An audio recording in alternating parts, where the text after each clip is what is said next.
Bismillahirrahmanirrahim. Assalamualaikum warahmatullahi wabarakatuh. Alhamdulillahi rabbil alamin. Wassalatu wassalamu ala asyrafil anbiya'i wal mursalin nabiyyina Muhammadin wa ala alihi wa ashabihi wa man sara ala nahjihi wa iktafa bi atharihi wa da'a bi da'watihi wastanna bi sunnatihi ila yaumiddin. Amma ba'du. Alhamdulillah, kita panjatkan kesyukuran kepada Allah Subhanahu wa taala atas limpahan nikmat kurniaan Allah Subhanahu wa taala kepada kita semua. Pada pagi ini kita dapat bertemu dalam majlis ilmu untuk membahaskan berkenaan asyraful ulum, sebagaimana kata para ulama, asyraful ulum bi syarafil ma'lum, iaitulah semulia-mulia ilmu berkait dengan kemuliaan maklumat yang dibahaskan. Jadi kelas Al-Asma'ul Husna ini adalah bertepatan dengan apa yang diungkapkan oleh para ulama seperti Syekhul Islam Ibn Taymiyah rahimahullah, Al-Imam Ibn Al-Qayyim, Al-Imam Ibn Abil Izz Al-Hanafi rahimahullahu ta'ala, yang mereka menegaskan syaraful ilm bi syarafil ma'lum. Syaraful ilmi bi syarafil ma'lum. Kemuliaan sesuatu ilmu itu berkait dengan kemuliaan maklumat yang disampaikan. Sudah tentulah dalam banyak-banyak perkara perbahasan yang dibahaskan di dalam majlis ilmu, sudah tentulah perbahasan berkaitan dengan nama-nama Allah, al-asma'ullahil husna, itu adalah paling mulia. Kerana kita membahaskan tentang nama-nama Allah, Tuhan kita Allah, asma'ullahil husna, nama-namanya yang maha indah, yang mencapai tahap ketinggian yang tiada tolak bandingnya. Dan insya-Allah pada pagi ini kita akan membahaskan berkenaan nama Allah Al-Akram. Jadi hari ini Ana admin tak kontak, jadi kita tak bagi tahu awal, maknanya sebab tu tidak diberitahu awal. Kelas minggu sebelum ini pun Ana terlupa nak bagi tahu tentang perbahasan nama Al-Akram, yakni pada minggu ini. Jadi pada hari pagi ini maknanya mungkin admin terlupa mungkin. Jadi ada terlewat, ada beberapa orang tanya tadi. Jadi kita kata tak apa, tunggu kelas lah. Maksudnya dalam kelas kita akan ceritalah. Maknanya kita akan bahaskan tentang nama Allah Al-Akram. Selalu malam sebelum kelas tu akan update lah, maknanya nama apa kita akan bahaskan pada pagi ini kan. Jadi mungkin terlewat, mungkin terlupa dan sebagainya, itu biasalah. Jadi tak apalah, yang penting kelas kita adalah Asma'ullahil Husna.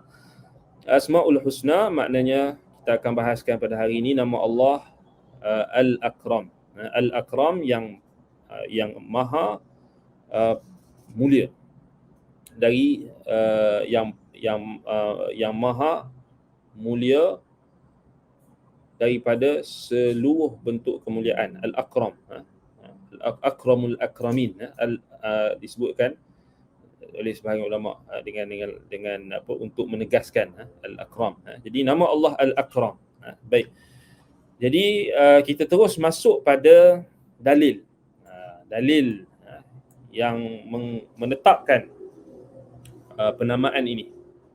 Jadi apakah dalil di dalam Al-Quran yang menetapkan penamaan Asma'il Husna, Asma'illahil Husna, nama-nama Allah yang maha indah itu, dan termasuk nama-namanya yang maha indah dan mempunyai sifat yang tertinggi ialah Al-Akram. Apa dalilnya? Iaitulah dalilnya di dalam surah Al-Alaq. Surah Al-Alaq, iaitulah ayat yang ketiga. Ayat yang ketiga yang merupakan 5 ayat yang terawal yang turun, yang merupakan wahyu yang pertama yang turun kepada junjungan besar Nabi kita Muhammad sallallahu alaihi wa ala alihi wasallam, iaitu di mana? Di Ghari Hira, di Gua Hira. Ha? Jadi ini antara nama yang maknanya dari sudut sejarah penurunan wahyu, nama yang antara yang terawal yang diturunkan selain daripada nama Allah Ar-Rahman Ar-Rahim. Bismillahirrahmanirrahim itu ikut qaul pendapat ulama yang mengatakan diturunkan bersama dengan bismillah itu basmalah. Tetapi ayat yang betul-betul turun yang tidak ada khilaf di kalangan ulama, maknanya 5 ayat ni surah Al-Alaq tu, iaitulah Iqra bismi rabbikal ladzi khalaq khalaqal insana min 'alaq Iqra wa rabbukal akram. Itu dalil dia. Ayat yang ketiga.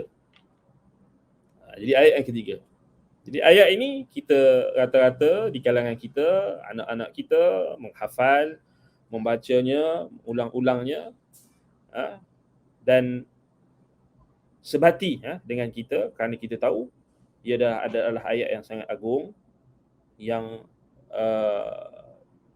sangat penting, dan ayat yang mempunyai nilai yang sangat tinggi, khususnya di dalam di kalangan umat Islam, dan dia termasuk daripada ayat-ayat yang kita katakan yang turun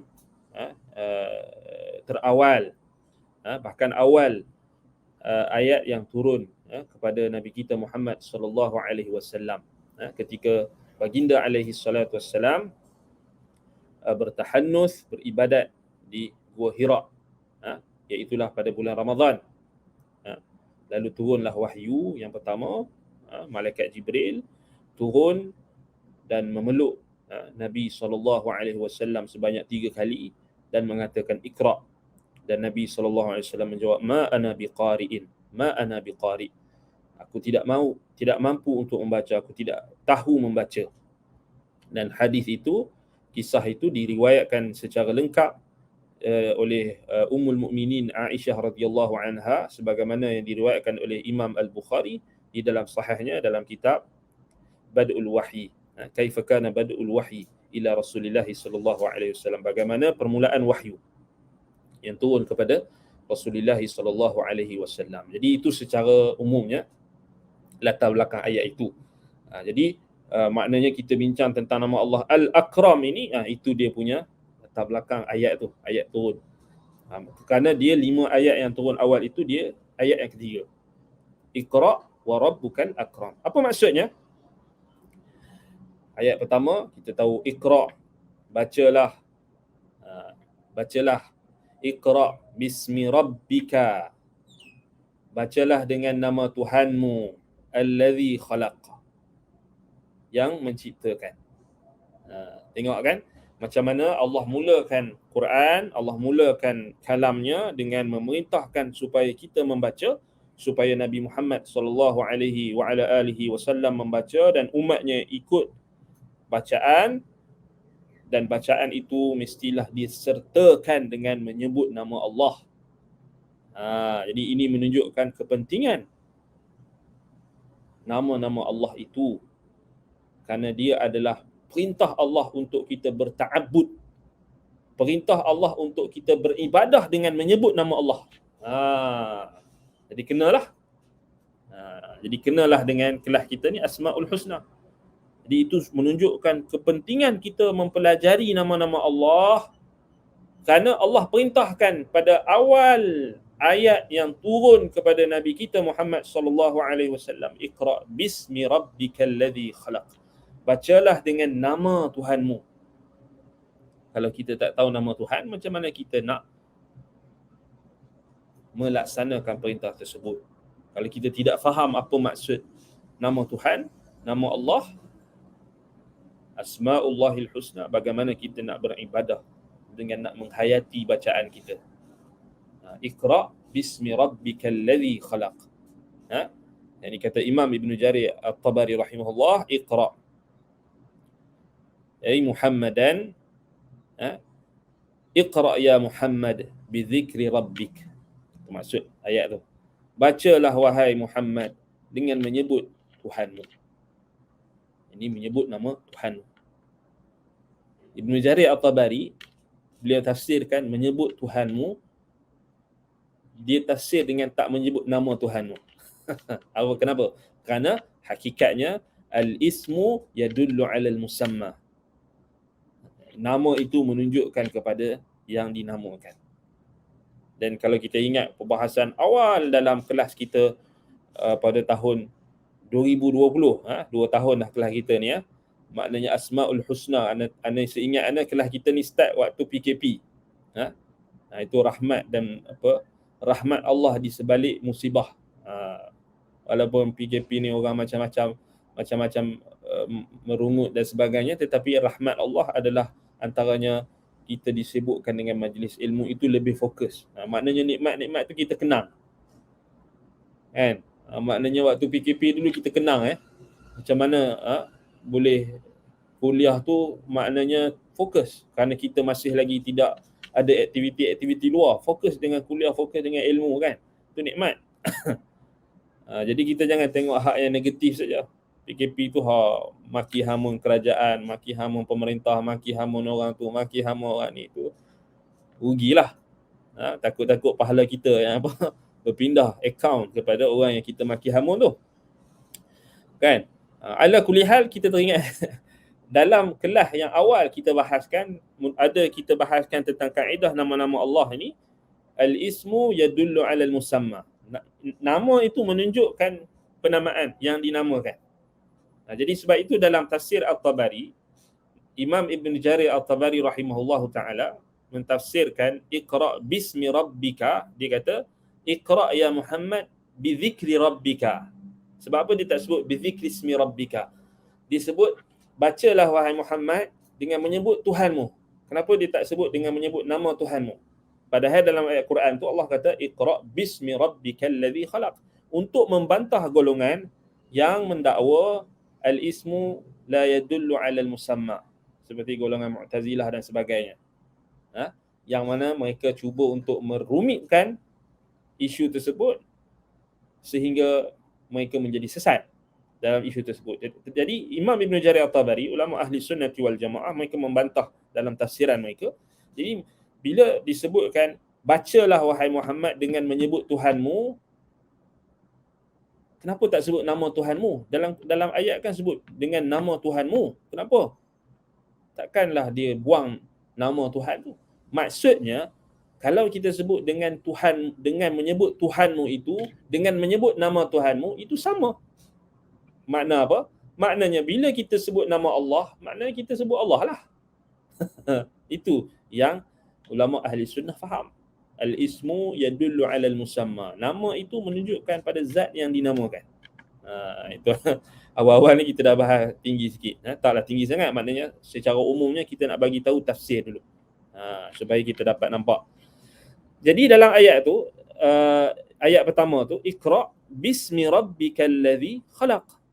Yakni bacalah wahai Muhammad, Iqra ya Muhammad bi dzikri rabbika alladzi khalaqa, dengan menyebut Tuhanmu, nama Tuhanmu. Makna bila kamu sebut nama Tuhanmu tu, kamu sebut Tuhan lah. Thumma bayyana alladzi khalaqa. Kemudian Allah kata apa? Alladzi khalaqa, yakni Tuhanmu yang mencipta.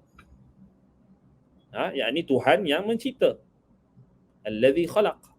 Alladzi khalaqa. Mencipta apa? Khalaqal insana min 'alaq. Jadi khusus untuk mengingatkan kita, iaitulah apa? Dia mencipta insan, mencipta manusia daripada segumpal darah. Min 'alaq maknanya yakni minad dam, daripada segumpal darah. Dan dikatakan juga min 'alaq wal muradu bihi min 'alaqah. yani alaqah. Li'annahu dhahaba ila al-jam'. Maknanya dalam bahasa Arab ni bila kita sebut min alaq, makna dimaksudkan juga alaqah. Sama macam bila kita sebut syajar, syajarah, syajarah, syajar, qasabah ataupun qasabah, qasab. Alaqah, alaq. Alhamdulillah. Baik. Dan disebutkan min alaq, maknanya di sini dia adalah lafaz yang satu tetapi bermakna jamak. Sebab itu disebut min alaq, segumpal darah. Segumpal darah. Baik. Ayat yang ketiga. Ni ayat dalil yang menunjukkan nama Allah Al-Akram. Iqra. Wa rabbukal akram. Iqra wa rabbukal akram. Kata Imam Ibn Jarir At-Tabari, maknanya bacalah Iqra ya Muhammad, bacalah wahai Muhammad, wa rabbukal akram, dan Tuhanmu maha mulia. Al-Akram apa maknanya? Maha termulia, maha mulia. Maha mulia. Ditafsirkan oleh Ibn Jarir At-Tabari dengan ayat yang datang setelahnya, maknanya antara maksud Al-Akram yang maha mulia, yakni Al-Akram daripada kata asalnya karam, Al-Karamu. Al-Karamu ni kita boleh terjemah banyak. Antaranya kita terjemah mulia, kita terjemah juga Al-Karamu, Al-Jud, yakni yang maha, yang apa, yang dermawan, yang pemurah. Al-Karam. Al-Karam ni ada banyak makna dalam bahasa Arab. Tapi kita ambil yang ni kat sini, kita boleh secara umumnya kita katakan Al-Akram yang maha mulia. Kalau kita tengok dalam, kita cek dalam apa, tafsir terjemahan Syekh Abdullah Basmih, kalau kita tengok dia terjemah apa Al-Akram. Walaupun kita boleh je kita terjemah bebas, tapi kita rujuk juga terjemahan yang standard. Yang maha pemurah. Al-Akram diterjemahkan dengan yang maha pemurah, kan? Yang maha pemurah. Kalau dalam terjemahan Syekh Muhammad Syekh Abdullah Basmih, Abdullah Basmih, dia terjemahkan dengan Akram maha pemurah. Maha pemurah. Baik. Sekejap Ana nak tengok bahasa Inggeris. Kita tengok Sahih International dia terjemah apa.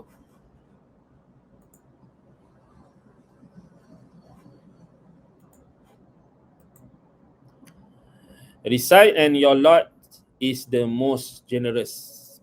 Al-Akram, and your Lord is the most generous. Generosity, generous. So kat situ kalau kita buka dalam kamus Dewan, pemurah ni sama dengan makna dermawan. Dan dia punya kata terbitan dia sebut kedermawanan. Generosity. Boleh tak kita terjemah maha dermawan? Boleh. Tak jadi masalah sebab dia masuk dalam makna al-karam, al-jud. Sebab kalau buka dalam kamus Dewan, dermawan tu dia akan maksudkan dengan pemurah. Murah hati. Pemurah. Dia sama je. Jadi penting juga kita kena perbagaikan penggunaan bahasa tu, terutama bahasa Melayu. Bahasa Melayu. Walaupun kita boleh terjemah secara bebas, tapi kena rujuk juga kamus. Kamus bahasa Melayu, walaupun kita bertutur dalam bahasa Melayu. Supaya maklumat yang kita sampaikan tu dapat difahami oleh orang yang berbahasa Melayu yang standard. Hari ni bahasa Melayu dah campur aduk dengan bahasa Inggeris lah, campur aduk dengan bahasa tu lah. Jadi susah kita nak cari orang yang bertutur dengan bahasa baku. Tapi bila kita belajar mengajar agama ni, dia akan masuk juga, campur lah juga dengan bahasa Arab, sebab bahasa agama kita bahasa Arab. Tapi penting maknanya khususnya pada pendakwah, maksudnya menggunakan bahasa Melayu yang standard lah. Jangan guna bahasa yang orang tak faham, ataupun bahasa terlampau tinggi ke. Kadang-kadang kita risau, orang tak faham bahasa kita tu terlampau tinggi ke, mungkin akademik sangat ke. Tapi ala kulli hal kita guna bahasa yang standard lah, standard. Kalau kita bawa bahasa Inggeris kita untuk menjelaskan. Jadi diterjemahkan Al-Akram dalam Sahih International bahasa Inggeris, most generous, sebab dia ada Al-Akram, dia isim tafdil. Sebab itu dalam bahasa Melayu kita kata yang maha pemurah. So maha tu merujuk kepada most, the most, maknanya lebih. Isim tafdil, Al-Akram atau wazan af'al, kan? Jadi merujuk kepada most generous, maknanya yang maha pemurah. Tapi sebenarnya kalau kita tengok terjemahan pada nama-nama Allah ni, Asmaul Husna ni, semuanya akan terjemah maha, kan? Yang maha berkuasa, yang maha mengetahui, yang maha sekian, itu sebenarnya sudah dimaklumi. Cuma kita nak tegaskan lagi lah penggunaan tu. Baik. Jadi apakah tafsiran bagi Al-Akram? Apakah makna Al-Akram? Jadi yang ni kita ambil terus daripada tafsir ulama tafsir. Dan sebenarnya dia adalah tafsiran Allah sendiri. Maknanya Allah sendiri menjelaskan makna Al-Akram tu datang pada ayat yang keempat. Allazi 'allama bil qalam. Yang mengajar manusia melalui pena dan tulisan. Taught by the pen. Yang mengajar manusia dengan melalui pena dan tulisan. Sebab apa kita terjemah pena dan tulisan? Sebab dalam bahasa Arab al-qalam bukan bermakna pena sahaja, bahkan dia merujuk juga tulisan. Dia bahasa Arab al-qalam, bila kita sebut al-qalam, dia pena, dan dia apa yang digunakan pena itu untuk menulis. Maknanya maktubun. Yang tertulis itu juga digunakan istilah al-qalam. Dalilnya kalau kita tengok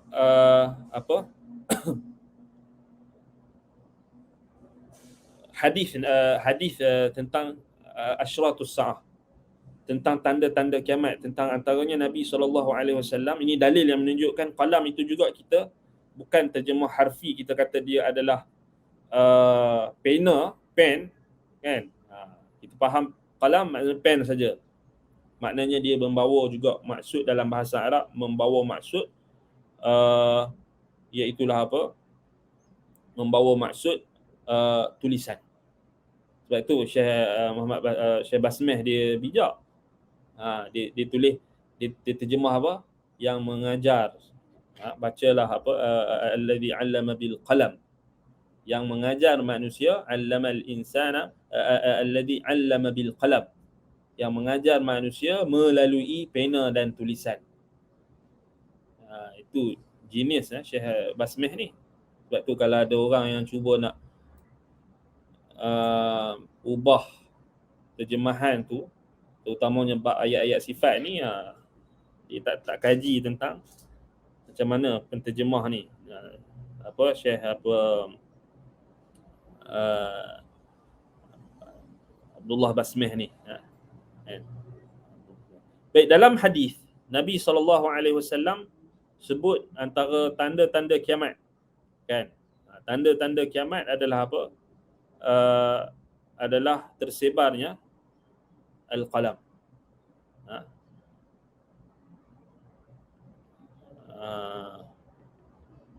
tersebarnya al-qalam.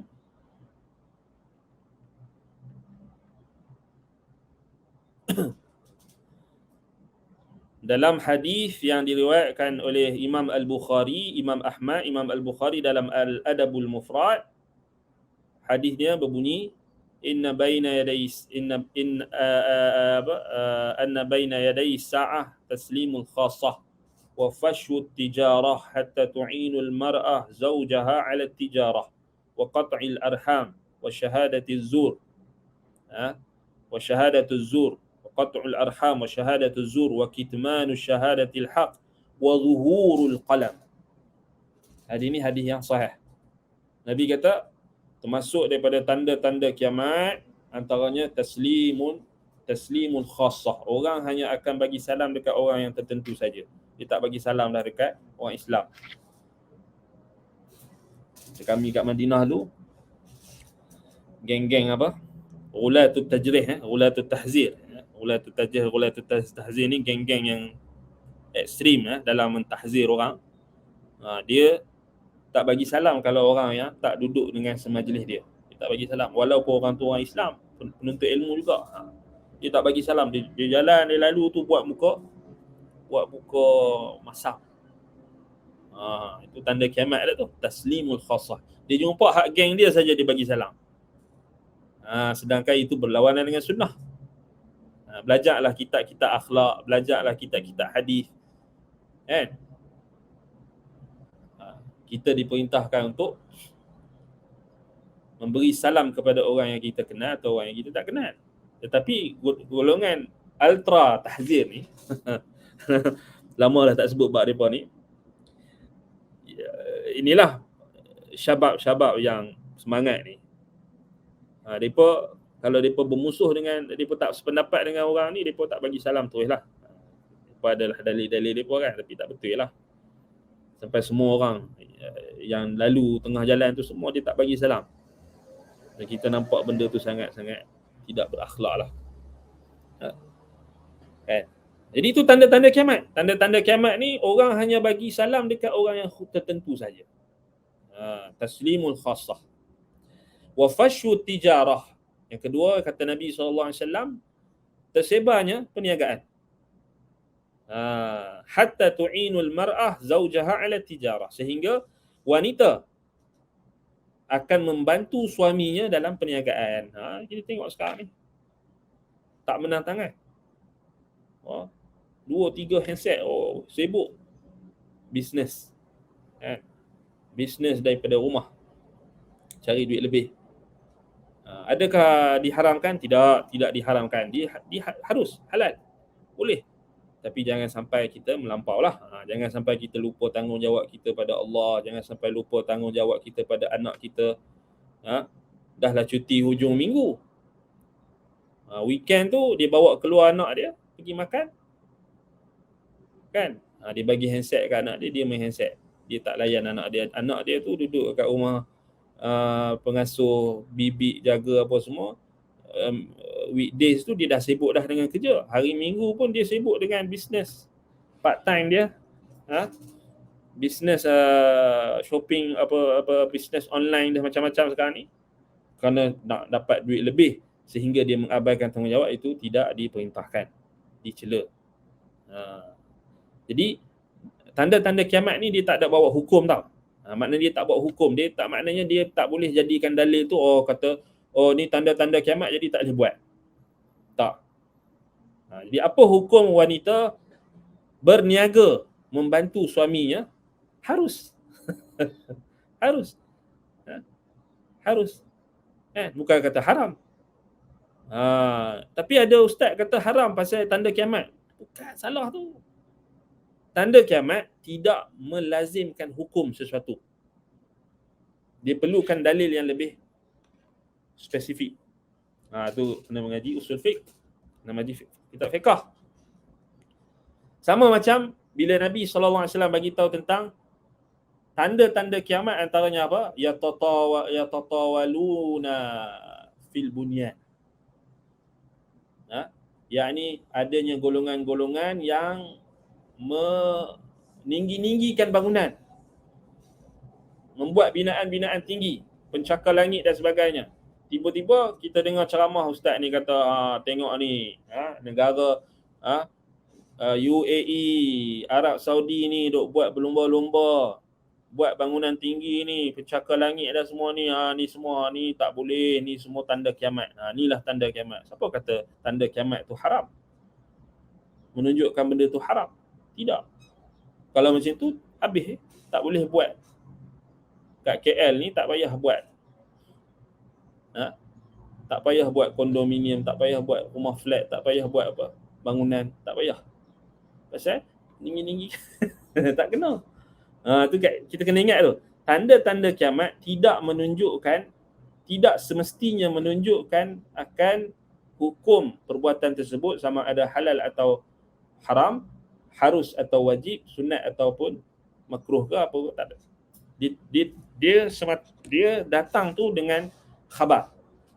Kecuali kalau ada tanda-tanda yang memang dah jelas hukum dia. Contohnya tersebarnya zina.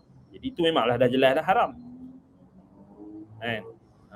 Tersebarnya penyakit disebabkan zina. Memutuskan silaturahim, itu haram. Tak boleh.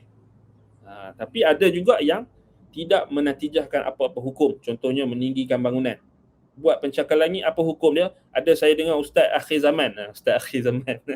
Ustaz akhir zaman ni istilah kita boleh bagi pada orang yang suka cakap tentang fitnah akhir zaman tapi dia tak ada ilmu. Dia kata Dajjal dah keluar dah. Dajjal tu siapa? Dajjal tu sekian. Tu apa, mata polis Saudi tu Dajjal tu. Mata satu tu Dajjal. Kata. Lagi apa lagi? Dia kata tu lah. Dia buat cerita tu. Dekat Madinah tu ada, dekat satu bukit tu ada landasan kapal terbang Dajjal. Dia tahu. Ini semua taqawul ala Allah. Taqawul. Yakni berani berkata tentang agama Allah ni tanpa ilmu. Ni bahaya lah. Jadi tak boleh. Sebab tu kita nak dengar ceramah ke, nak belajar ke tentang tanda-tanda kiamat ni, jangan ambil daripada sebarangan orang. Jangan pakai dengar dia dekat YouTube lah. Orang tu dengar, seronok. Ramai orang suka, seronok dengar dia.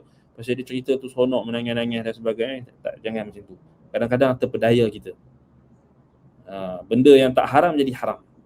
Jadi hak tu yang jadi hukum orang ni, hukum orang tu, hukum negara ni, hukum negara tu. Pasal dia jahil. Kan? Jadi macam merapu tu banyak sangat. Wallahul musta'an. Jadi bolehlah. Tak ada masalah wanita membantu suaminya untuk menambah keperluan hidup mereka. Meniaga. Harus. Kan? Harus. Dia duduk kat rumah dia, meniaga online. Harus, boleh, harus. Tapi tanda kiamat sebut, tanda kiamat itu tidak menunjukkan perkara tersebut haram. Hanya Nabi mengkhabarkan keadaan. Yang jadi haram apa? Bila dia meniaga, bantu suami dia buat benda haram. Itu jadi haram. Contohnya meniaga TikTok, dia pergi menari-nari. Suami dia pun, dia kata suami saya izinkan. Meniaga barang, dia tunjuk dia punya, dia bukan meniaga barang, meniaga sekali dengan dia sendiri meniaga. Maknanya ditunjukkan aurat dia dedahkan aurat dia, bertabarus. Ni banyak juga zaman sekarang ni, na'udzubillah min zalik. Ada batasannya kalau meniaga orang perempuan, tetapi ini sampai menjadi fitnah, menjadi model, membuka aurat. Jadi suami dia, kalau dia kata suami dia benar, kan mana suami dia berdosa? Kerana mengiyakan kemungkaran. Dosa besar. Dayuth tak masuk syurga. La yadkhulul jannata ad-dayuth. Tak akan masuk syurga orang yang dayuth. Orang yang dayuth ni orang yang antaranya lelaki yang tidak merasa ada ghirah, ada cemburu terhadap tanggungannya, terhadap ahli keluarganya, isterinya, anak perempuannya ketika mereka melakukan maksiat. Jadi ini hati-hati. Nak meniaga, kena belajar dulu. Belajar belaka, belajar ilmu, belajar tentang fiqh muamalat, belajar tentang akhlak. Bukan main ikut teradak je, orang meniaga, orang buat menari-nari, kita pun menari-nari nak meniaga juga. Jangan. Ngaji. Biarlah lambat sikit. Biarlah lambat sikit dapat keuntungan. Keuntungan sedikit tetapi yang penting adalah keberkatan. Kalau kita buat benda yang Allah murka, benda yang Allah haramkan, menayangkan aurat, bertabarruj, yakni berhias-hias dengan melampau-lampau, berhias-hias dengan hiasan jahiliyah, tabarruj jahiliyah, menampakkan aurat, membuka fitnah, maka itu diharamkan. Tapi kalau dia meniaga kat rumah dia, tolong suami dia, dia tutup aurat, dia tidak membuat benda-benda yang fitnah atau benda-benda yang mengundang kepada fitnah, maka halal, diharuskan. Tak ada masalah. Berkat. Berkat. Jual kuih, jual apa makanan, kan? Perlu ke tunjuk dia punya aurat? Perlu ke tu? Tak perlu. Tunjuk makanan lah. Kan? Apa logiknya jual makanan lepas tu tunjuk aurat kamu atau tunjuk? Tak perlu. Nak jadi model tunjuk muka pun tak perlu. Sebab kadang-kadang benda tu membawa pada fitnah. Kan? Jadi orang lelaki hari ni di online ni memang kalau kita tengok memang sekarang ni dah tak ada rasa malu. Wal'iyazubillah. Tengok saja di komen-komen di Facebook, di YouTube tu, na'udzubillah min zalik. Takut kita tengok. Takut kita tengok. Gambar perempuan yang menutup aurat pun orang boleh komen dengan komen yang lucah, komen yang menunjukkan tidak ada rasa malu. Padahal orang perempuan tu dah tutup aurat. Itu menunjukkan tak perlu. Walaupun dah tutup aurat, tak perlu tayang pun. Tak perlu tunjukkan. Tak perlu expose. Walaupun isteri kita tu dah tutup aurat, tak perlu. Sebab kerana ada mata-mata yang jahat, mata-mata yang kita pun tak tahu, orang yang hasad, orang yang dengki, kemudian orang yang jahat. Sebab itu dalam Quran Allah Subhanahu Wa Taala perintahkan supaya kita menjaga pandangan. Itulah juga kita menjaga aurat kita dan menutup pintu-pintu yang boleh membawa kepada tuhmahan dan kerosakan. Ini kena jaga. Kena pesan dekat sahabat-sahabat kita, kena pesan dekat kawan-kawan kita yang mungkin mereka yang nak buat YouTube nak jadi YouTuber ke konten, buat konten dekat YouTuber ke, nak berniaga melalui YouTube ke, melalui Facebook, melalui WhatsApp ke, melalui TikTok ke apa ke, tak kira lah. Kena jaga batasan. Jangan sampai kita ni tak ada dah maruah, tak ada agama, tak ada maruah, tak ada akhlak. Tak ada beza dengan orang yang bukan Islam, orang yang kafir. Wal'iyazubillah. Kita orang Islam ada jati diri. Maknanya kalau kita meniaga, maknanya meniaga dengan jujur, meniaga dengan amanah, meniaga dengan benar. Tidak sampai kita mengorbankan prinsip kita, agama kita, maruah kita, kehormatan kita. Wal'iyazubillah. Nas'alullah salamata wal afiyah. Yang berikutnya, tanda kiamat yang berikutnya. Dalam hadis tersebut, Nabi kata, wa qat'il arham, memutuskan silaturahim. Yang berikutnya, wa syahadatiz zur, wa syahadatuz zur, persaksian palsu, persaksian dusta. Yang berikutnya, wa kitmanu syahadatil haq, menyembunyikan persaksian yang benar. Kitmanu syahadatil haq, menyembunyikan penyaksian yang benar. Yang terakhir, wa zuhurul qalam. Ini poin kita. Maka maknanya yang terakhir itu wa zuhurul qalam, tersebarnya tulisan, pena, maknanya tulisan. Kat situ kalau kita buka dalam syarahan ulama, mereka kata tersebarnya tulisan. Bukan literal tersebarnya pena. Iaitu boleh juga maksud dengan tersebarnya pena, maka tersebar tulisan. Jadi kita ambil contoh, tulisan hari ini bercambah dan banyak. Kita buka Facebook, kalau ada orang yang ada Facebook ada tulisan, orang yang buka Twitter ada tulisan, orang yang buka WhatsApp ada tulisan, tersebarnya tulisan. Adanya kitab pun banyak disebarkan, ada bentuk PDF-nya, ada bentuk fizikalnya, ada yang dapat free, ada yang dijual, ada yang macam-macam. Tersebar banyak tulisan. Jadi itu antara tanda-tanda kiamat. Itu juga tak menunjukkan pengharaman. Bahkan ada sisi positif. Ada sisi positif dan ada sisi negatif. Sisi positifnya maknanya tersebarnya ilmu, pengetahuan. Itu positifnya. Jadi bila kita ambil kesempatan lah, bila dah banyak kitab, orang meniaga kitab, buat daurah, buat kuliah, percuma. Jadi kita kena syukuri nikmat. Kita ada masa kesempatan, maka kita hadiri, kita ikuti rakaman ke, kita beli, kita belajar, kita baca, syukuri nikmat. Kan? So ada orang tulis kitab, orang terjemah kitab. Itu menunjukkan satu bentuk penjagaan Allah akan ilmu. Itu maknanya yang terakhir tu, zuhurul qalam, tu positif.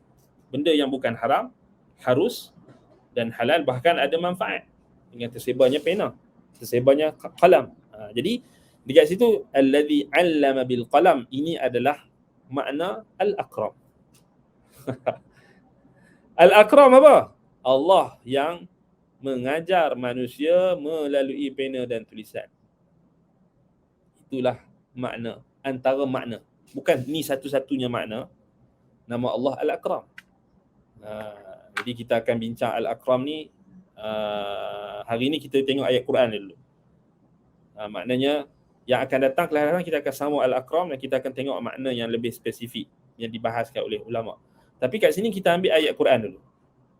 Kita tengok ayat Quran cakap apa. Allah kata apa pasal Al-Akram? Ya, Allah kata Al-Akram, iqra' wa rabbukal akram alladhi 'allama bil qalam. Jadi ulama faham, ulama tafsir faham, antara Imam Ibn Jarir At-Tabari faham, maknanya makna Al-Akram itu yang mengajar manusia melalui pena dan tulisan. Salah satu makna. Dalilnya ayat ni. Sebab itu Imam Ibn Jarir At-Tabari rahimahullah ta'ala, dia kata Iqra' ya Muhammad wa rabbukal akram alladhi 'allama bil qalam khalqahu lil kitabati wal khat. Yani dia yang mengajar makhluknya, mengajar manusia, hamba-hambanya manusia dengan pena dan tulisan.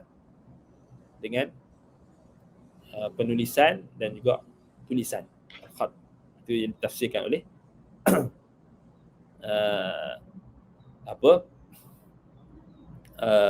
oleh Imam Ibn Jarir At-Tabari. Dan sabit daripada tafsir Qatadah. Qatadah mengatakan Iqra' bismi rabbikal ladzi khalaq qara'a hatta balagha 'allama bil qalam. Al-qalam, kata Qatadah, ni'matun minallahi 'azimah. Pena itu, tulisan adalah nikmat Allah yang agung. Nikmat daripada Allah yang agung. Laula dzalika lam yaqum wa lam yuslih 'aish. Kalaulah tidak kerana nikmat pena itu, tidak berdirilah kehidupan ini dan tidak baiklah kehidupan ini. Dan ini adalah awal surah yang diturunkan Allah, Al-Quran, yang diturunkan kepada Rasulullah sallallahu alaihi wasallam. Kan, sekarang ni kita macam-macam.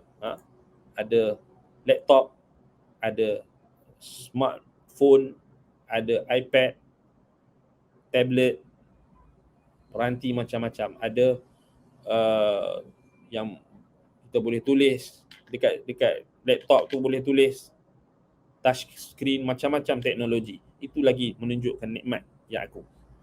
Tetapi kalau kita tidak menggunakan nikmat itu dalam rangka untuk menambah keimanan kita, menambah pengetahuan kita untuk mengenali Allah, untuk mempelajari tentang agamanya, tanggungjawab kita, ibadat kita, kita tak mau tambah daripada melalui nikmat tersebut, kita hanya buat apa?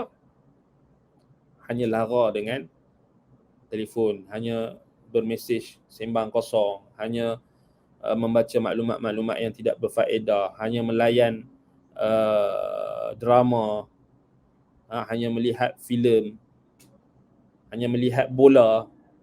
Tapi nikmat yang Allah Ta'ala bagi dekat kita, ada TV, ada laptop, ada tablet, ada peranti, ada handphone, macam-macam.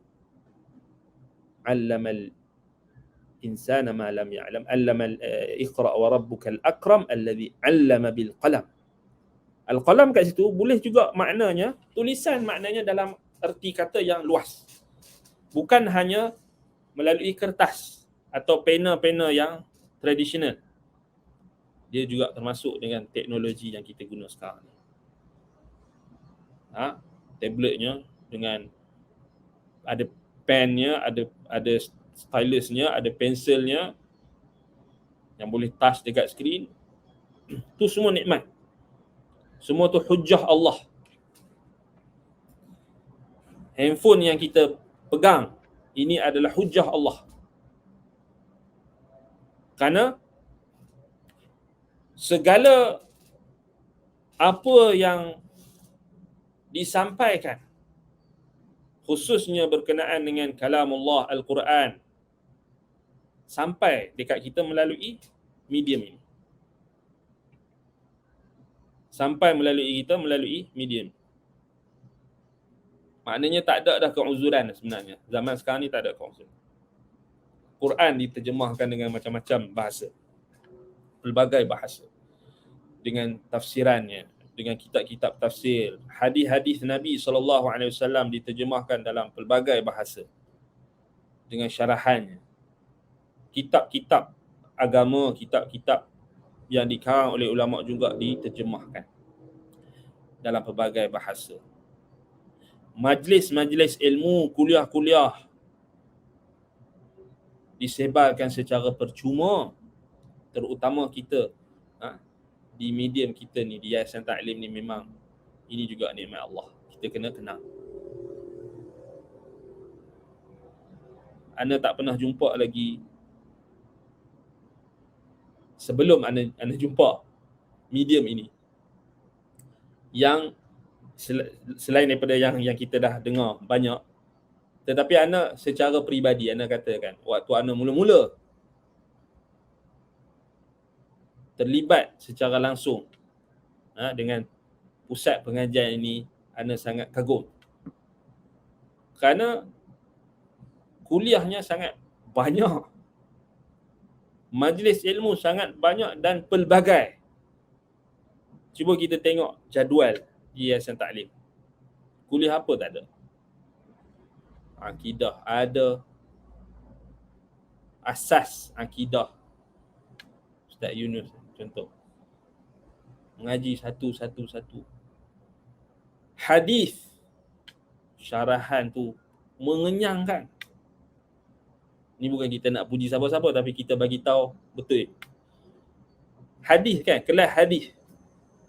Sahih Muslim tu cuba, ataupun Umdatul Ahkam atau Sahih Muslim kelas Ustaz Yunus tu. Cuba kita tengok. Cuba kita buka, kita dengar, kita tengok satu-satu disyarahkan perawi. Kalau di tempat lain, tu kena bayar tu. Makna anda cakap terang-terang. Kalau tempat lain, yang tu dibuat secara private, maknanya tak boleh, ada khusus nak buat ni kena daftar lah apa benda, tapi free of charge. Tak perlu bayar, hanya kita yang pergi dengar, buka. Ada masa, ada waktu, kita lapangkan masa kita. Kalau tak boleh tengok live, tengok rakaman. Kuliah fiqh. Ada berapa? Kuliah fiqh ada berapa? Fiqh mazhab Syafi'i. Kuliah tentang akhlak, kuliah tadabbur Al-Quran, kuliah tafsir Ibn Kathir, kuliah bahasa Arab, kuliah faham dan tadabbur Quran. Pagi-pagi kita buka, tengoklah. Ada tadabbur Quran, ada faham Quran.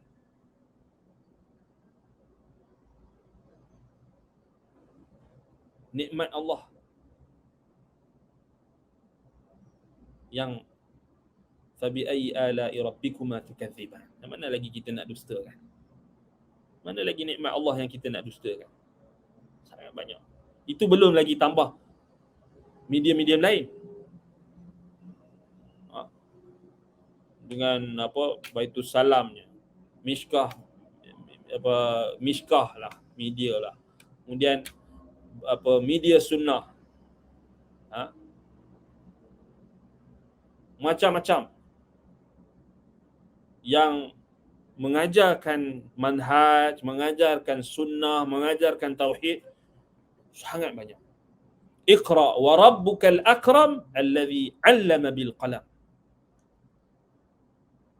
Bacalah dengan nama Tuhanmu yang Maha Pemurah, yang Maha Dermawan. Allazi 'allama bil qalam, yang mengajarkan manusia melalui pena dan tulisan. Jadi kita jangan sempitkan pena dan tulisan ni hanya kitab. Bahkan zaman sekarang ini, pena dan tulisan ini lebih luas. Maknanya termasuklah video-video, rakaman, kuliah live ni kita tak perlu buka kitab, kita hanya dengar. Macam Al-Quran yang sautiat kan, Al-Quran audio ataupun video. Kita dengar tu, memanglah tak sama kita baca daripada mushaf dengan kita dengar saja, tak sama. Tetapi Quran tu sampai. Itu maknanya sampai tak? Ilmu tu sampai. Iqra' wa rabbukal akram. Bacalah dengan nama Tuhanmu, allazi 'allama bil qalam. 'Allamal insana ma lam ya'lam. Maknanya ayat tu Allah nak suruh kita kenal nikmat. Kalau kita buka dalam kitab tafsir, ulama-ulama kata ayat tu sebab apa Allah kata wa rabbukal akram. Al-akram yang Maha Pemurah. Sebab Allah nak suruh kita kenal nikmat. Allazi 'allama bil qalam. Allah nak suruh Nabi Muhammad SAW ingatkan kepada umatnya kenal nikmat yang Allah Ta'ala bagi. Free of charge. Sekarang ni kita kata free of charge.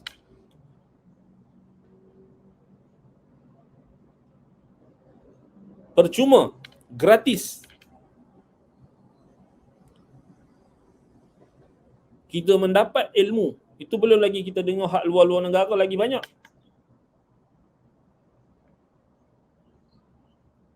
Tidak ada istilah terbatas. Tak sama kan macam kalau di institusi tertentu ni kadang-kadang berkira. Masa anda berkira ni, nak dengar kami punya talk ni kena bayar. Kena yuran. Padahal online ni kan, kalau buat dekat tempat physically, kemudian ada kos, kemudian ada perhimpunan, ada ikhwah dan sahabat-sahabat yang nak meniaga barang mereka dan sebagainya. Itu lain cerita. Memanglah kena bayaran sikit kan, sebab nak tampung kos sebagainya itu lain cerita. Tetapi yang hak yang percuma pun ada. Kita hak percuma bagi ni pun kita tak kita tak syukuri. Macam mana kita nak berhadapan dan berhujah di hadapan Allah Ta'ala nanti kalau Allah Subhanahu Wa Ta'ala tanya kita, apa yang kamu buat dengan phone yang kamu, Allah bagi nikmat dekat kamu, telefon yang canggih-canggih, telefon yang mahal-mahal, telefon yang boleh pakai. Apa yang nikmat Allah akan tanya dekat kamu nanti, apa yang kamu gunakan dengan peranti kamu, TV kamu dekat rumah tu yang besar-besar, yang macam-macam jenisnya. Adakah kamu hanya mendengar benda-benda maksiat, benda-benda lara? Adakah kamu peruntukkan penggunaan skrin kamu itu untuk mendengar kuliah, untuk mendengar ayat-ayat Allah, untuk mendengar nasihat, untuk mendengar majlis ilmu? Semua itu akan Allah Subhanahu Wa Ta'ala tanya. Kerana Allah Ta'ala perintahkan kepada Nabi kita Muhammad sallallahu alaihi wasallam, Iqra' wa rabbukal akram. Bacalah dengan nama Tuhanmu yang Maha Pemurah. Bacalah, memang kita katakan di zaman Nabi SAW tak ada ni. Tak ada kita kata video, tak ada Facebook Live, tak ada YouTube, tak ada. Jadi dia memang terbatas pada bacaan. Tetapi zaman kita ni bukan bacaan kitab saja, bahkan luas, lebih luas. Maknanya medium untuk mendapatkan ilmu itu lebih luas. Sebab tu kita jangan sempitkan medium itu. Dia kata, kena baca kitab je lah. Kalau ayat ni menunjukkan kita baca kitab saja. Tak semestinya. Boleh jadi, dia berhimpun pada baca kitab dan kuliah. Jadi kita dengar TV, kita dengar ustaz syarah kitab kat TV, kat skrin kita. Dengar syarah kitab, kita ada kitab. Itu termasuk dalam rangka qiraah, iqra. selain daripada kita baca sendiri. Baik. Sebab itu kalau kita tengok, anda suka anda nak tengok dalam tafsir As-Sam'ani kalau tak salah, ataupun Ma'alimut Tanzil Imam Al-Baghawi. Kita tengok apa Imam Al-Baghawi kata. Iqra wa rabbukal akram faqala al-kalbi al-halimu an jahlil ibadi la yaj'alu alaihim bil uqubah atau la ya'jalu alaihim bil uqubah. Cantik tafsir ni. Tafsir oleh Al-Imam Al-Baghawi, nukilkan daripada Al-Kalbi. Al-Akram ditafsirkan oleh Imam Al-Baghawi sebagaimana dinukilkan daripada Al-Kalbi, selain daripada allazi 'allama bil qalam, 'allama al-insana ma lam ya'lam, tu tafsir kepada Al-Akram, yang Maha Pemurah tu. Apa maksud Maha Pemurah tu? Dia mengajar kita melalui medium pena dan tulisan. Kita dah sebut tadi, kita tak boleh sempitkan pena dan tulisan tu hanya tradisional. Pena dan tulisan tu luas. Maknanya termasuklah apa sahaja yang menyampaikan kita kepada ilmu. Termasuklah video, rakaman macam-macam, audio dan sebagainya. Termasuk dalam. Kita tak boleh lari daripada realiti. Kat situ bukan bermaksud kita mengubah ayat Quran, mengubah tafsiran, bukan. Dipanggil tafsir dengan mengambil wajah yang umum. Dan ada ilah yang maknanya maksad, tujuan ayat itu disampaikan adalah untuk menjelaskan tentang medium yang Allah mudahkan kepada kita, nikmat yang Allah mudahkan kepada kita dalam konteks ayat itu pada zaman Nabi Muhammad sallallahu alaihi wasallam. Iqra wa rabbukal akram, maknanya bacalah. Sebab itulah ketika Jibril turun tu, Jibril bukan bawa kitab. Jibril tak bagi kitab tu dekat Nabi Muhammad. Nah, Muhammad baca kitab. Ambil kitab ni bacalah. Bukan.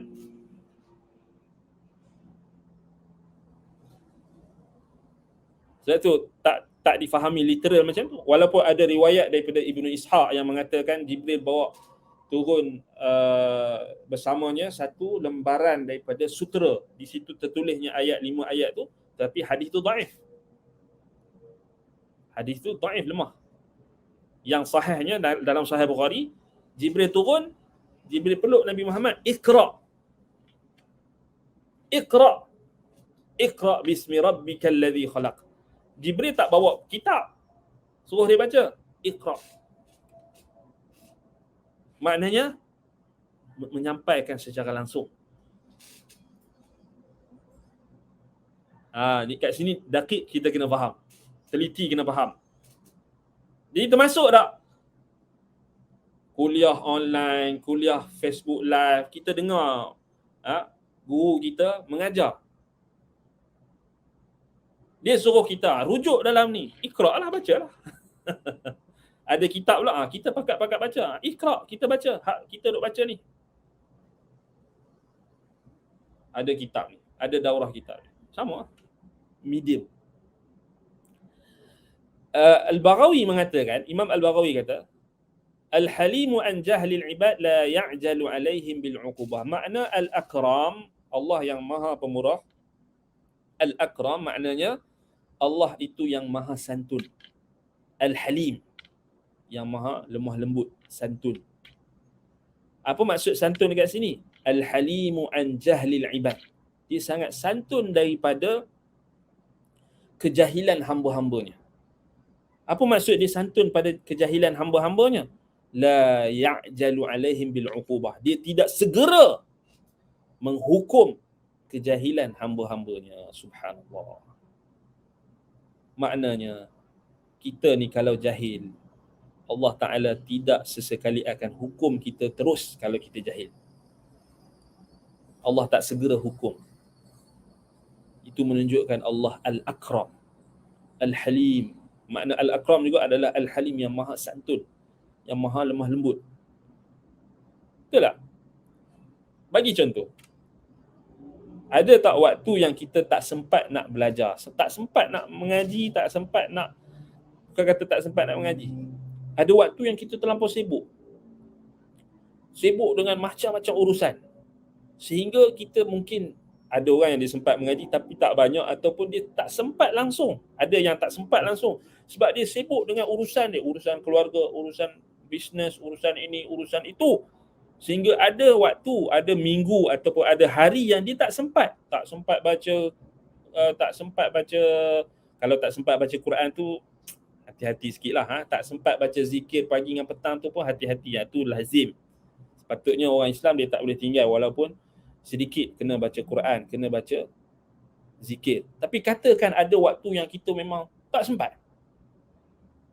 Sebab kita berbeza-beza kan. Ada orang yang dia sibuk, dia urusan dia, kerja dan sebagainya. Tapi sekarang ni tak boleh dah bagi alasan pasal semua ada dalam phone. Quran ada dalam telefon, terjemahan pun ada dalam telefon, zikir pagi petang pun ada dalam telefon, kitab pun ustaz bagi percuma, hak ada yang percuma, ada yang kena berbayar beli, hak cantik-cantik sikit beli, hak molek-molek sikit beli. PDF pun ada. Dia tak boleh jadi alasan lah. Tak ada masa, saya tak ada masa, tak boleh jadi alasan. Tetapi katakan kita tak sempat, ada tak kita dihukum terus oleh Allah? Subhanallah, tidak. Kan?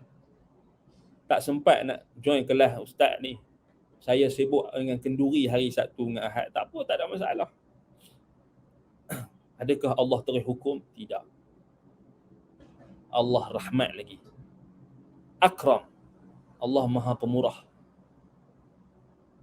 Tak boleh tengok live, boleh tengok rakaman. Subhanallah tu, akram tu. Tak boleh baca Quran mushaf tu, katakan kita orang perempuan dia period, tak boleh sentuh Quran, boleh baca melalui handphone. Boleh baca zikir. Boleh baca tafsir.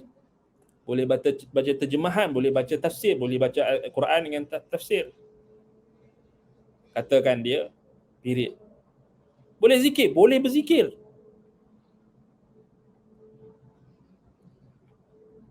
Iqra wa rabbukal akram. Bacalah dan Tuhanmu Maha Pemurah. Maknanya Allah Ta'ala buka dekat kita ni jalan yang mudah. Sama ada kita pilih atau tak jalan tu. Orang sanggup bangun malam nak tengok World Cup hari ni. Sanggup minum kopi, sanggup berjaga bersengkang mata. Tapi adakah disanggup untuk bangun, untuk sujud kepada Allah, untuk bangun, untuk menelaah kitab ke, menelaah ilmu ke, berbincang, sanggup berjaga malam untuk membahaskan tentang ilmu, sanggup tak? Susah zaman sekarang ni. Kalau kita ceramah lebih sikit, dia dah apa? Lebih dah kan? Tak boleh. Tak boleh tahan. Kalau kuliah, solat tarawih, imam 20 rakaat baca panjang sikit je dah kaki tu dah dah merungut macam-macam. Tapi kalau dia pergi tengok World Cup dekat kedai mamak, sekarang tak tahulah ada kedai mamak ke, ada lagi ke World Cup ni, tengok bola sengkang mata. Jadi kita yang kena syukuri nikmat Allah, kita kena tengok, kita kena muhasabah lah. Sebab tu Imam Al-Baghawi kata Allah itu Al-Akram Al-Halimu an jahlil ibad la ya'jal alaihim bil uqubah. Dia tidak segera menghukum kita disebabkan kejahilan kita, disebabkan kealpaan kita. Rabbana la tu'akhidna in nasina aw akhtana. Rabbana wa la tahmil alaina isran kama hamaltahu ala alladhina min qablina. Rabbana la tu'akhidna. Kita minta Allah Ta'ala jangan hukum kami ya Allah, disebabkan kealpaan, disebabkan lupa, disebabkan kami tersalah. Sebab itu rahmat Allah. Al-Akram. Dia yang maha mulia, maha pemurah. Dia tidak menghukum kita terus kalau kita jahil. Disebabkan kejahilan, Allah Ta'ala terus nak hukum. Allah Ta'ala bagi kita masa, bagi kita ruang, peluang. Apa ruang dan peluang tu? Selagi kita masih hidup, kita ada peluang dan ruang. Selagi kita sihat dan masih hidup, ada peluang untuk kita mempraktikkan dan mengamalkan perintah Allah. Iqra' maknanya bacalah untuk mendapat ilmu. Bismi rabbikal ladzi khalaq. Iqra' wa rabbukal akram. Kita kena faham, Iqra' ni bukan semata-mata baca kitab. Itu makna yang utama, baca Quran. Makna yang paling first sekali dalam banyak-banyak makna, bacalah kalam Tuhan. Sebab Allah kata Iqra' bismi rabbikal ladzi khalaq. Baca Quran. Jangan kita bermudah-mudah. Maknanya kalau boleh, kalau kita sehari tak baca Quran tu, kita jadi gelisah. Sampai tahap tu. Tinggal zikir pagi dengan petang rasa gelisah tu. Rasa apalah, rasa tak komplit hidup. Macam kita terlupa nak makan sarapan ataupun nak sahur. Ataupun terlupa nak lunch. Makan tengah hari ke, makan malam, makan petang ke. Apa yang kita akan rasa kalau orang dah biasa makan pagi, sarapan, dia akan rasa lesu, dia akan rasa tak bersemangat. Jadi dia kena makan pagi, dia makan sarapan. Macam itulah kita kena rasa kalau kita tak berzikir. Lah, serba salah, jadi tak sedap hati, jadi kelesuan. Itu sampai tahap tu. Maknanya kita kena usahakan untuk berzikir, melazimi zikir pagi dan petang, zikir yang lazim, zikir bangun tidur, masuk ke tandas, membuka pakaian, memakai pakaian, zikir ketika mendengar guru, zikir ketika melihat hujan turun, hujan telah turun hujan turun di tengah musim hujan ni, Allahumma sayyiban nafi'a. Jadi kita baca, ya Allah, kita minta dekat Allah hujan yang bermanfaat, yang tidak mudarat. Kemudian bila hujan dah seriat, orang utara kata seriat tu orang utara kan, hujan dah berhenti, maka kita diperintahkan oleh Nabi SAW untuk baca mutirna bifadlillahi wa rahmatih, untuk kita ingat kita diberikan hujan ni dengan disebabkan rahmat dan kelebihan kurniaan Allah. Kalau hujan terlampau lebat sangat, ada doa pula. Minta kita lindung daripada hujan yang boleh memudaratkan, yang boleh menyebabkan banjir, boleh menyebabkan tanah runtuh dan sebagainya. Itulah kita kena, itu maksud Iqra' tu. Bukan semata-mata hanya membaca Al-Quran, itu yang utama sekali. Tapi termasuk juga baca apa yang Allah perintahkan, yang Nabi SAW tunjukkan kat kita baca. Nak keluar rumah, bismillah tawakkaltu ala Allah wala haula wala quwwata illa billah. Naik kenderaan, Allahu akbar, Allahu akbar. Subhanalladzi sakhkhara lana hadza wa ma kunna lahu muqrinin, sampai akhir. Naik ke bukit, Allahu akbar, subhanallah, turun, subhanallah, Allahu akbar. Naik. Diajarkan oleh Nabi SAW. Masuk tandas, Allahumma inni a'udzubika, bismillah, Allahumma inni a'udzubika minal khubuthi wal khaba'ith. Keluar tandas, baca ghufranaka. Nak tidur, baca doa lagi, baca zikir. Semua tu adalah perintah Iqra'. Bukannya kita duduk sibuk nak baca, saya nak baca tentang falsafah sekian, saya nak baca tentang novel sekian, saya nak baca tentang buku sekian, falsafah Aristotle, saya nak baca falsafah Aflatun, saya nak baca falsafah Socrates, saya nak baca, belagak kita dengan bacaan-bacaan kita yang kadang-kadang kita disibukkan dengan bacaan-bacaan tu, kita terlupa nak baca bacaan yang lazim. Bacaan yang lazim ni iaitu apa? Al-Quran, zikir-zikir pagi dan petang, zikir-zikir yang kita dilazimkan, yang diperintahkan untuk kita baca ketika tidur, ketika bangkit tidur, ketika jaga daripada malam, ketika mendapat mimpi yang buruk. Semua dalam kehidupan kita. Masuk ke pasar ada zikirnya. Sebab tu kena carilah kitab seperti Hisnul Muslim, yang dikarang oleh Syekh Sa'id Wahaf Al-Qahtan, ataupun Yayasan Ta'lim ada zikir, doa, zikir, himpunan zikir dan doa. Boleh tanya dekat admin kalau siapa nak tahu tentang kitab kitab kecil je, himpunan zikir dan doa dikumpulkan oleh asatizah dan juga admin di Yayasan Ta'lim. Buku tu sangat baik, warna coklat dengan biru tu. Boleh tanya dekat admin lah, boleh mesej minta maklumat. Siapa yang baru tak tahu lagi kan, maknanya ada buku yang dijual oleh Yayasan Ta'lim, dan buku tu sangat simple, dihimpunkan zikir-zikir dan doa, bacaan-bacaan tu yang sangat maknanya tersusun dari sudut tajuk, topik-topik dia tersusun. Maknanya dia dari satu sudut memang baguslah buku tu. Maknanya buku dia kecil je, dan dia boleh lah kalau kita ada mak-mak kita ke, nenek kita ke, sesuai lah buku macam tu kan, ataupun kita sendiri simpan untuk rujukan di rumah. Kalau kita ada di handphone, kita masih lagi boleh beli dan buat simpanan rujukan. Pokok nanti handphone kita ni rosak ke apa ke, ataupun kena virus ke apa ke, ataupun tak boleh nak guna ke, atau macam-macam gangguan. Jadi kok mana pun nak kena guna buku yang fizikal juga kan. Bolehlah rujuk pada admin lah, tanya buku tu ada lagi. Ana pun tak tahulah, ana tak pasti. Tapi yang ana ingat ada buku tu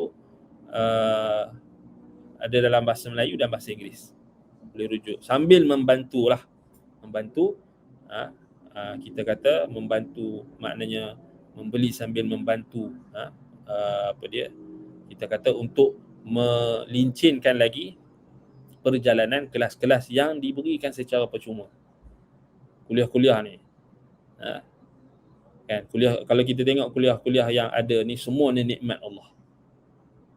Nikmat Allah. Rabbukal akram, iqra wa rabbukal akram tu maksud dia. Alladhi 'allama bil qalam.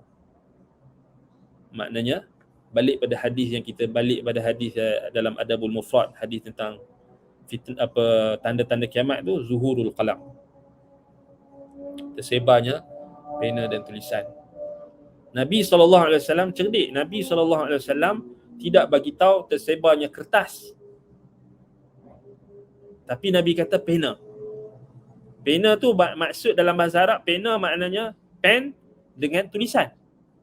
Nabi tak kata zuhurul qirtas atau qaratis, tersebarnya kertas-kertas. Tidak. Itu menunjukkan i'jaz. Termasuk daripada dalailun nubuwah. Nabi SAW memberitahu kepada kita sesuatu yang berlaku dan kita dah nampak. Amanna sadaqa Rasulullah SAW. Benarlah perkataan Rasulullah SAW. Bertambah iman kita. Maknanya Nabi cerdik.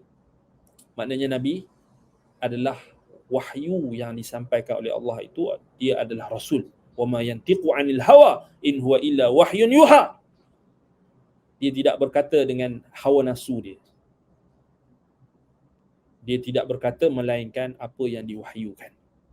Maknanya dia memang benar utusan Allah, Rasulullah, yang wajib kita imani khabar-khabarnya.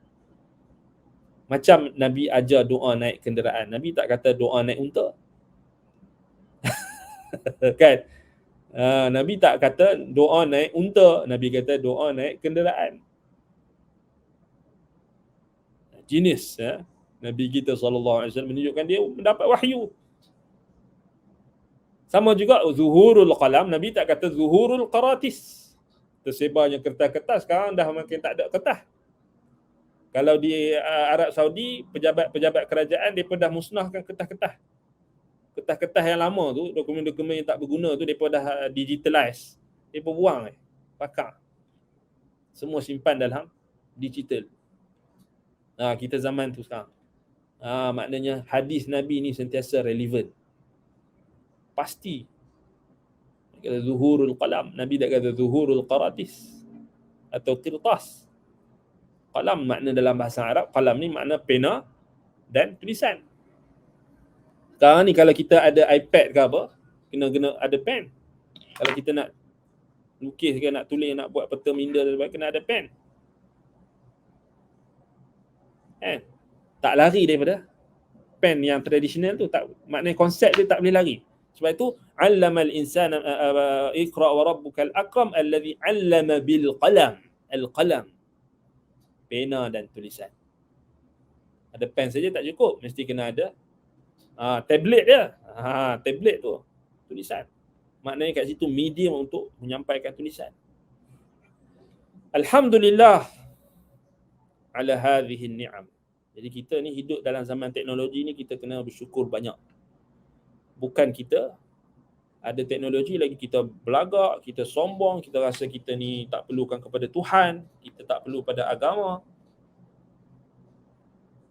Betulnya kita bertambah ada teknologi ni, kita kena bersyukur nikmat. Allah boleh tarik nikmat tu bila-bila. Wal'iyadhu billah. La in syakartum la azidannakum wa la in kafartum inna azabi lasyadid.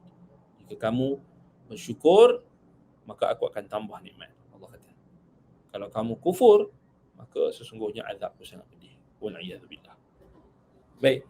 Jadi itu mukaddimah pertama kita berkenaan nama Allah Al-Akram. Jadi kita dapat dah maknanya kat sini. Pertama, Al-Akram maknanya ditafsirkan berdasarkan ayat Al-Quran sendiri. Iqra' wa rabbukal akram alladhi 'allama bil qalam, 'allamal insana ma lam ya'lam. Al-Akram maknanya Allah mengajar manusia dengan menggunakan medium pena dan tulisan. Dan termasuklah pena dan tulisan itu tidak terbatas kepada tradisional. Makna tradisional, makna kertas, yang kertas biasa tu, maknanya juga adalah digitalize. Kita sekarang ni kita tengah dengar kuliah, ini juga adalah medium yang termasuk dalam makna 'allamal insana ma lam ya'lam atau 'allamal iqra' wa rabbukal akram alladhi 'allama bil qalam. Kerana qalam makna dalam bahasa Arab pena dan tulisan. Pena dan tulisan. Makna yang kedua kita nyatakan daripada tafsir Al-Imam Al-Baghawi Ma'alimut Tanzil, iaitu Al-Akram maknanya Al-Halimu an jahlil ibad la ya'jal alaihim bil uqubah. Al-Akram, Allah yang maha pemurah, maknanya Allah itu maha santun terhadap kejahilan hamba-hambanya manusia, dan dia tidak menyegerakan hukuman disebabkan kejahilan ataupun disebabkan kelalaian dan kejahilan hambanya. Allah tak segera. Kalau kita tak baca tu, Allah tak terus azab kita. Allah bagi masa lagi muhasabah, Allah bagi masa lagi kita untuk baca balik, untuk kita ingat. Itulah makna yang awal kita bahaskan berkenaan dengan nama Allah Al-Akram berdasarkan Al-Quran, berdasarkan ayat dalam surah Al-Alaq ayat yang ketiga, dan tafsiran dia dalam ayat keempat dan kelima yang dinyatakan oleh ulama kita. Dan insya-Allah pada kelas akan datang kita akan bahaskan dari sudut makna yang lebih spesifik, istilah. Kita akan masuk Al-Akram tu makna lughah dan makna dari sudut syar'i. Kita akan tengok ada 5 makna.